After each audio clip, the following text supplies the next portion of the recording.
What up, gang? Today I'm feeling better, you know.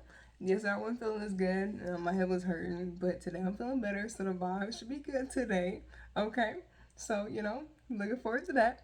Also, just realized that there's like a really bad echo when I record. I think it's because of the room I'm in, and I have the door closed, so I'm really sorry about that. But now that that's out the way, what's up? Today we're gonna be talking about paint. I'm gonna be picking up where I left off yesterday about paint. Yesterday I did acrylic paint that would be good for our students. Today I'm doing watercolor and gouache. So before we get started, again, I gotta say that this is only based on my experience and knowledge of what like materials I've used personally, because I don't know all the different. I did know like extra research. This is just what works for me. I'm telling you what works for me and what could work for you too. Okay? That's what we're doing today. So yeah, let's hop right into it. Alright, we're starting out with watercolor. So basically the kind of watercolor I use is the Winsor and Newton Cotman watercolor. And I have right here, I have the studio set with 45 half pans. I'll show you the logo done rubbed off. I done used the crap out of these things, man. But this is my uh-oh, not it coming apart. This is my palette. You can see I've used the crap out of it. It's done a really good job. I actually have some swatches which I should have had prepared, but that's fine. I'll just show you these. These are the swatches I have, and as you can see, they are pretty good watercolors. They don't like leave. They don't have like weird like. You won't always see the brushstrokes depending on how you use it. Whether you show the brushstrokes or not depends on how you use the watercolors, and I like that because I like having control. I like to make it like solid sometimes, and sometimes I like to have them like brushy. You know what I mean? So having that variety and being able to control the colors and then not being forced into some one vein, like lower quality watercolors a lot of times will leave your brush strokes, and so like it just don't work as well. You know what I mean? Anyway, yeah, so like I said, I have the studio set with 45 half pans, and it came with a paintbrush. Ask me where that paintbrush is now. I don't know. It's somewhere. It's somewhere. I'm gonna find it one day. But today ain't that day. Also, I used it in my previous pieces. So like with the last video, no, the video before last, I went over my final project and the work I did, and these are actually the watercolors I used for that. So they're really good quality, and they work really well. I think they're like they ain't cheap. The Cotman is like the cheaper version of them.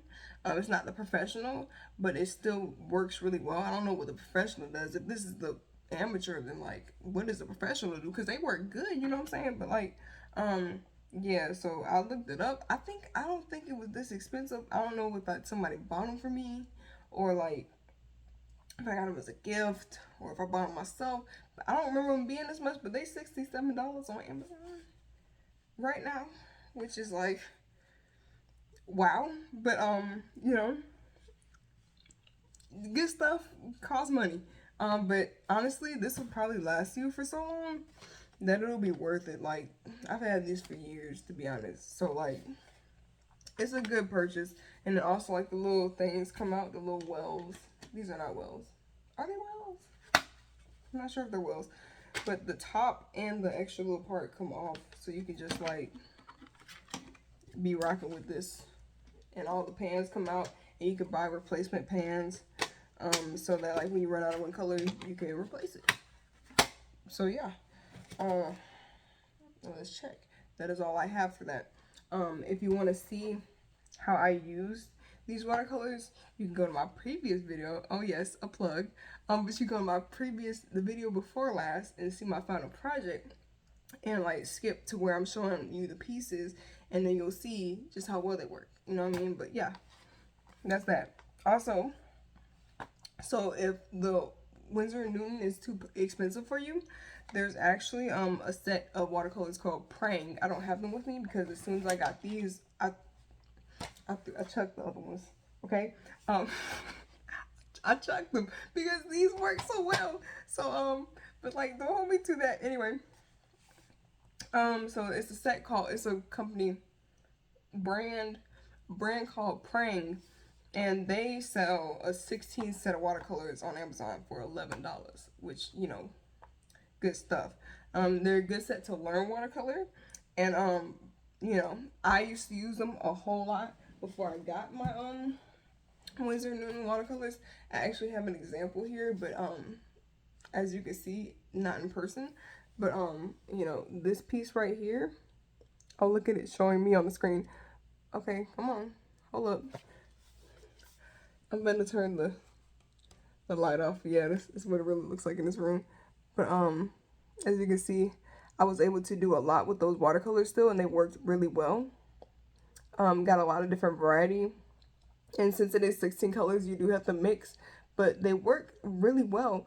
And also, you know, I loved how they used to work for me, but the thing is that they did leave this kind of like weird, like sticky-ish residue. Light back on because we need that glow. They did leave this like kind of like residue on like the paper, and like you could feel it, and like you can usually feel watercolor when it's on paper, but it was just, it's different, you know. And so I feel like the Winsor Newton are better for that. But if you need to go cheaper, you can. Also, there are a bunch of brands in between Winsor Newton Prang that you can buy that are probably better priced, you know. So just, this ain't the end all be all. But that's just my experience personally. I've also heard of koi watercolors, but I think it's in the more expensive direction. So yeah, that's just that's it for that.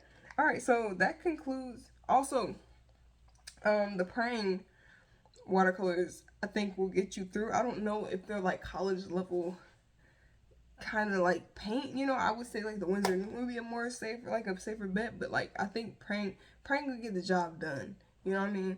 But yeah, so that's that. Let's move on from watercolor to gouache now. And surprise surprise, it's also Winsor Newton. So you can see that I like this. Oh, not, we got to do the YouTuber thing. Okay, this Winsor Newton designer's gouache, and this came in a set of 6. Let me see if I can show it to you real quick. It came in a set of 6. Come on. All right, 6 different colors. All right, we got blue, yellow, red, white. I think that is, yep, white, black, and then green. And these are a really good set to start off with. They were like $30 for all of these, which is like, it's good pricing for gouache, because a little bit goes a long way. You know, I do, oh, if you don't know the difference between watercolor and gouache is that watercolor is like more transparent, and you can see things through watercolor a lot of time, unless you just use like the straight up color, like unless you don't dilute the color from the pan or the tube or wherever you get the paint from. But gouache, you can layer like acrylic paint, so like you could paint over it. You can also relift it like watercolor, and it acts like watercolor. That's the difference. And so that's kind of why I like gouache. I think I might be transitioning to gouache, because watercolor just is like it's too hard, it's too easy to make a mistake and not be able to fix it with watercolor. See what I'm saying? So I think I might be using these a lot more. But yeah, these, yeah, $30, 6 set designers, they work well. I actually have another example, but guess what? Not in person. So I'm gonna show you on my laptop again, you know, on my MacBook. Sorry about that. But this is not me hitting myself in the face with it. This is another example. Hold on. I should have, what the freak just happened? I should have made this a slideshow. But here we go. See, now you can see it a lot better. But yeah, this is actually a piece I did. This is my first time doing a full... What the heck is going on? Oh yeah, when it's a slideshow, it scrolls through your pictures. You don't have a choice. I just paused it though, but yeah. This is my first time doing a full piece with gouache, so I wasn't really like super familiar with it, you know. But as you can see, it works really well. And that was also me figuring out how to use the medium. So like I was like removing paint like it was watercolor, and that's why the paint like it looks gritty, you know, which is, it looks kind of cool, but like anyway, so yeah, that's the proof that it works. Wish I had it in person with me, but not at the moment. But yeah, so you know, if you want gouache, this is literally all the experience I have with gouache. I've never used any other kind of gouache before, so I only know Winsor and Newton.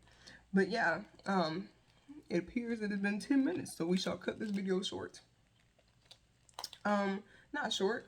I went through all of it. Anyway, but yeah, so just dropping stuff.